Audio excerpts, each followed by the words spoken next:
Inciter les particuliers et les entreprises à faire des économies d'énergie et à utiliser des énergies renouvelables, c'est bien. Montrer l'exemple, c'est encore mieux. Le plan climat-énergie du schéma de cohérence territoriale des Vosges centrales existe pour cela. De Charmes à Bains-les-Bains, 103 communes, 120 000 habitants, dont le petit village de Frison.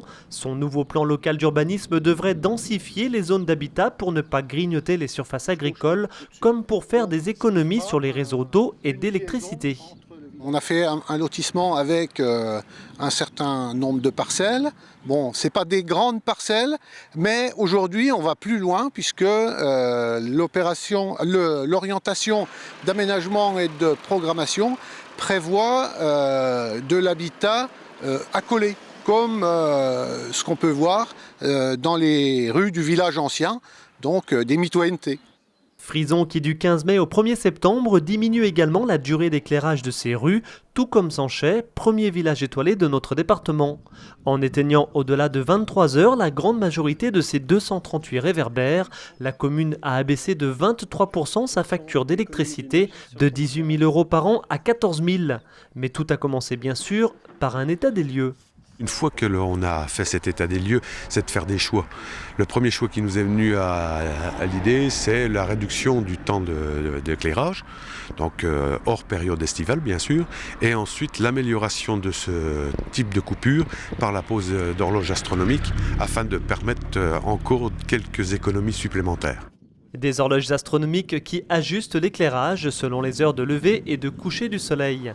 Autre village, autre démarche exemplaire, Aux-Forges, la ferme forgeronne, entièrement réhabilitée en 2010, héberge aujourd'hui un espace de vente directe, 3 appartements, un cabinet d'infirmière et un vétérinaire. Parfaitement étanche, très bien isolé, une réhabilitation basse consommation motivée par 2 enjeux, l'efficacité énergétique et les énergies renouvelables. Au niveau de la maîtrise de l'énergie, on utilise une ventilation double flux qui permet de réchauffer l'air qui entre.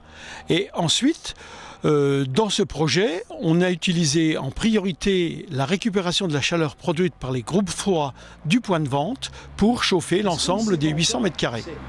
Et seulement après, on utilise de l'énergie renouvelable qui est produite par une chaudière à pellets.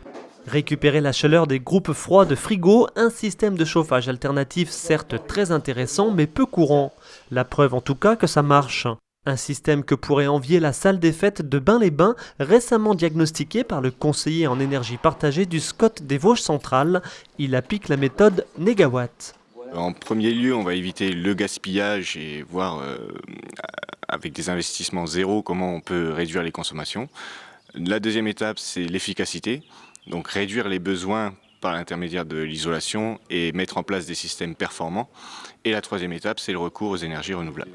3 scénarios dont le premier est un investissement de 5 à 10 000 € pour réaliser 5 à 10% d'économie d'énergie. Au programme, la régulation du chauffage avec un thermostat ou encore l'isolation des circuits hydrauliques, une amélioration énergétique qui pourrait servir d'exemple aux particuliers. Cette mission de conseil personnalisé aux communes s'appuie sur l'analyse des consommations de l'ensemble du patrimoine communal, bâtiments, éclairage public, flotte de véhicules. Outre la préconisation de solutions de maîtrise de l'énergie et le suivi des opérations, le rôle du conseiller est également d'orienter les élus dans la priorisation des travaux bénéficiant du meilleur retour sur investissement.